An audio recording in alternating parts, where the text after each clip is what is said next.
Yeah. What's something that the media or fans may not understand about the business of being a head football coach?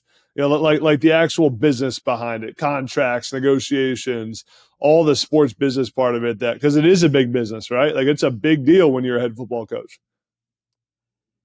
Yeah, I think, the media does not see that if you're the head coach, I always say, like, I equate everything to you're the point guard in basketball, right? I played point guard all my life. You're the point guard in basketball. And I don't think that they realize if you're a head coach, your job is to put everybody in a position to make the shot on your team.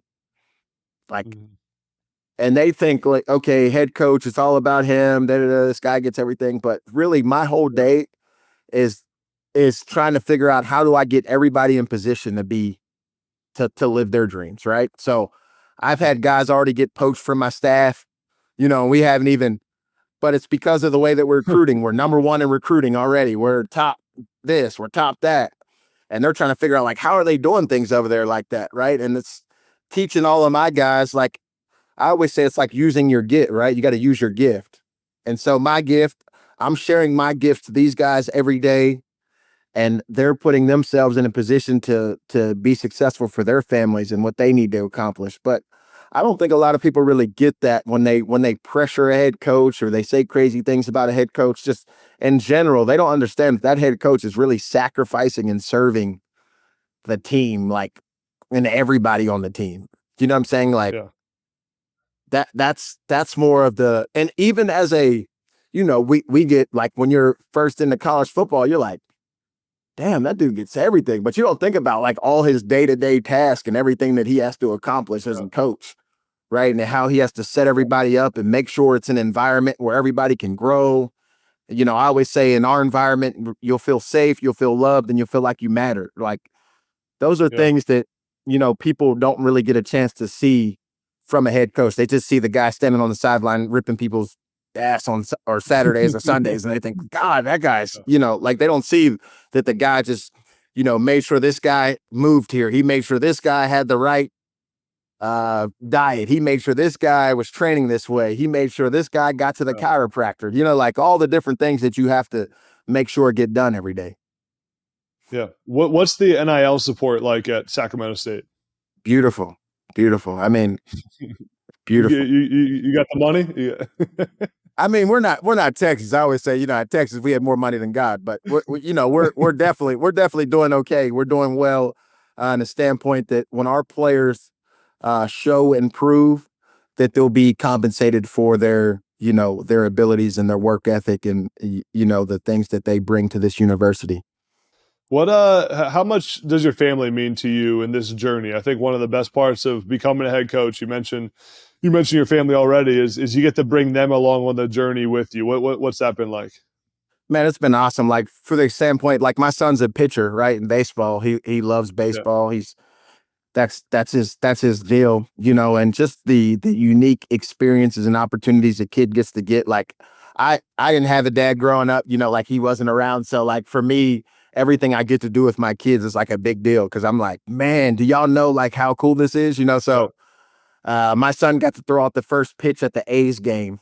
Like those are That's experiences cool. that just like, wow, Yeah. like he'll forever remember that. Like he got to play catch with the pitching coach, like those are things that you just can't, you can't get if you're not a head coach or in that Yeah. position. And so, for my for Yeah. my daughter to not have to worry about, she can pick any school she wants to go to and I'll be able to take care of it, and her really not, having that pressure of worrying about. I always say, like for me, all I need is a fast car and a flat screen TV. Like don't even watch TV that much, but when I do want to watch it, I want to watch it on like a decent sized TV, right? And so Yeah.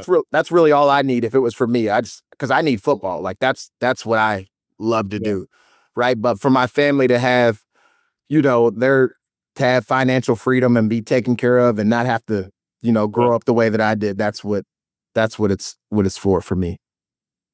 What was your first purchase when you started making the head coach money? First purchase.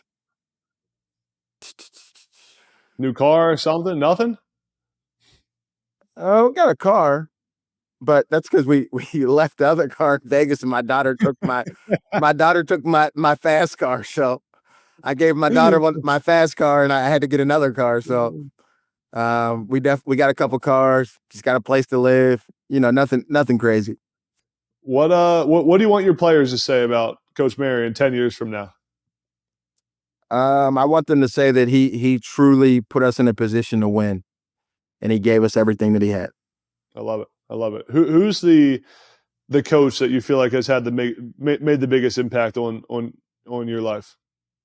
Yeah, there's a few. Man, that'd be tough to not give all those guys the credit. I mean, I still to this day, I mean, just it's hard for me to even say my little league coach's name, Keith Hutchison. I mean, without getting emotional, but I mean, that dude fed me, took me to practice, all that stuff. So obviously him, Coach Norvell. I wouldn't have a college degree if it wasn't for a guy named Howard Irvin, that was the dean of the college where I went junior college, and Coach Norvell waking me up every day, 5 a.m, being on me about everything and making sure I crossed the finish line there. Coach Malzahn for, giving a JUCO kid a chance, him and Todd Graham saying, all right, we're going to give you this scholarship. It's your last scholarship. Make something happen with it. And then obviously Coach Graham. I mean, Coach Graham, and he got me into college football, and he gave me a chance at two different schools to advance my career. And, that obviously forever grateful for that. And then, Mike London, he was the guy who taught me what truly about, like, you can coach and be a great dad. Like, you can be a great dad and coach. You don't have to sacrifice your kids to, climb the ladder. You can have your kids around, have your kids involved, and still go to their things and do what you need to do and still be a great coach. So a lot of guys, man, but obviously those were the guys who had a stronghold on my heart. Yeah. I feel like for guys who become uber successful like you have and a head coach when you're super young, there's a defining moment in their career or life at some point where you feel like you have what it takes to reach an extremely high level.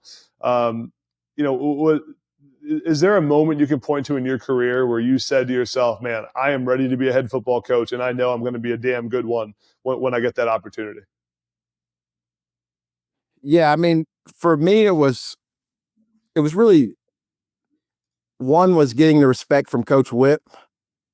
Yeah, Uh, a tough guy to get respect from at times, man. He's tough. I I love him mean, though. that was the angriest old man I had ever been around, and I was just like, man. But I finally, like I got him, and I understood. Like, he was just not out there to just play around. Like, it was serious business, and he was about Yeah, winning championships and doing everything right. Like, not wasting time, not playing around. Like, let's do this thing absolutely right now. And really, yeah, like, I had seen other coaches that had that kind of, but he could always bring it back and have a little bit of fun. And he knew how to teach guys and knew when to be on them. Like, he just had that innate ability to do that. So getting his respect, I knew, like, okay, like, I'm, when he said, man, like, gave me a hug and helped me, advance and move on. And, I just knew that, like, okay, I'm really getting where I need to be in this thing. And then when I went to the University of Texas, of being around, like, the top coaches, guys that had been, at the very height of their careers, had been at the top places, NFL, SEC. Um, when I knew there that I could be a head coach from the standpoint of, like, culture wise, like, yeah, they're like players that were in rooms with, like, big time coaches would come to my office and ask me about position drills, would ask me about how they played, would ask me about, these guys are still like, I'm at Jade Barron's draft party the other day. He invited me to come, and he calls me out like, thank you, Coach Marion.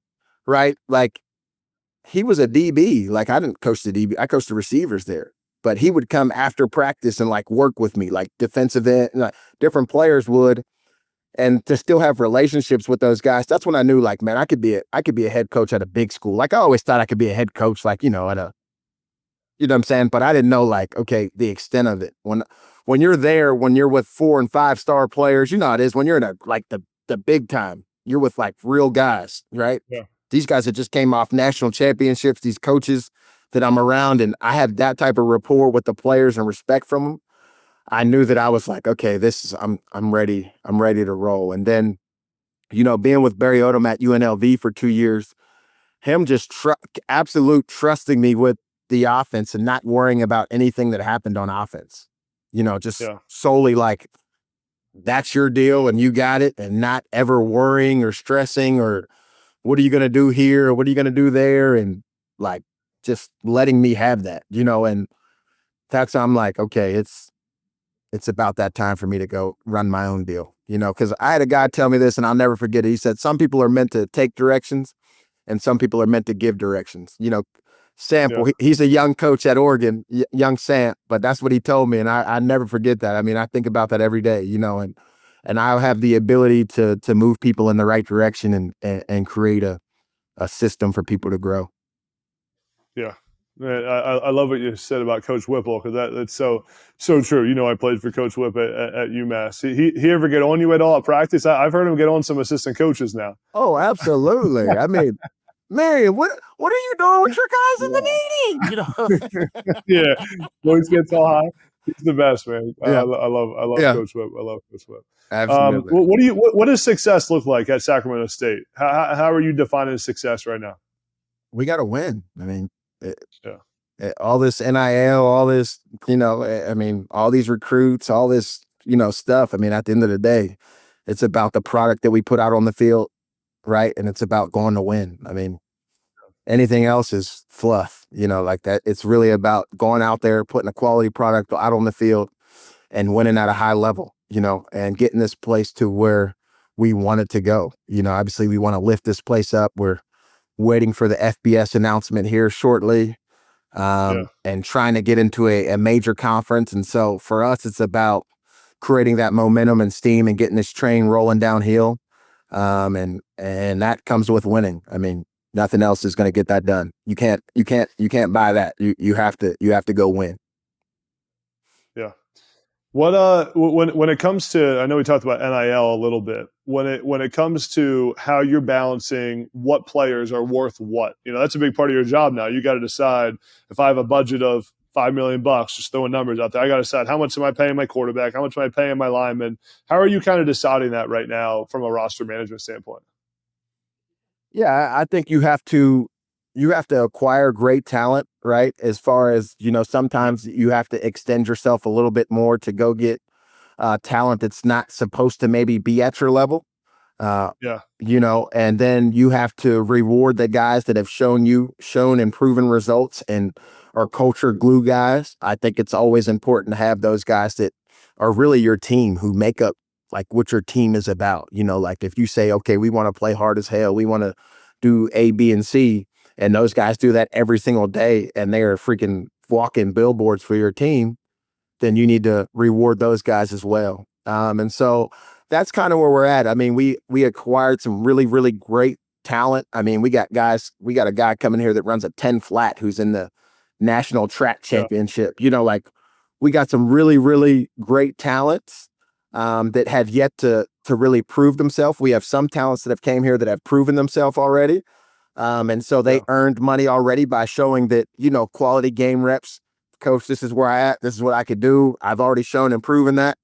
And then we have some glue guys here that we're taking care of. So, because a lot of times these kids are working summer jobs and stuff like that. We want them to do an internship if it helps them for later down the line. But we really don't want these guys to do anything but be working out, training, taking care of their bodies, and becoming, real professional, in the standpoint of their approach each day with the football, and being students. And so we're taking care of those guys as well. So everybody's going to get something. Not everybody is, we're not, nobody's driving around campus in a Lamborghini here yet, but yeah. we're definitely making sure guys are well taken care of here. My last question for you, Coach. What's your why? What's the reason you do what you do every single day? Yeah, it's always been my mom and my kids, and now obviously my wife getting married, my family. But it's also like my why now is like my former players and my current players, and this is one of the things like I what I told you when I learned from Coach Whip, and I really grasped this concept because I was kind of always this way, but I didn't know like how to Yeah. control it. But it's really just not letting the guys down. Like I have such a short amount of time with these guys. And I always say like I'm not trying to play God over these guys. I'm just a guide, a mentor, a big brother, however you kind of want to look at that, and I want to make sure while they're under my, you know, tutelage or responsibility that I give these guys every tool to go be great fathers, dads, husbands, providers for their families. And sometimes that's tough conversations and hard, but that's really my why now. It's just, for the former players that are rooting for me, that like, man, Coach Marion's my guy. And then my current players to make sure that I lead these guys where they need to go so they can be successful for life.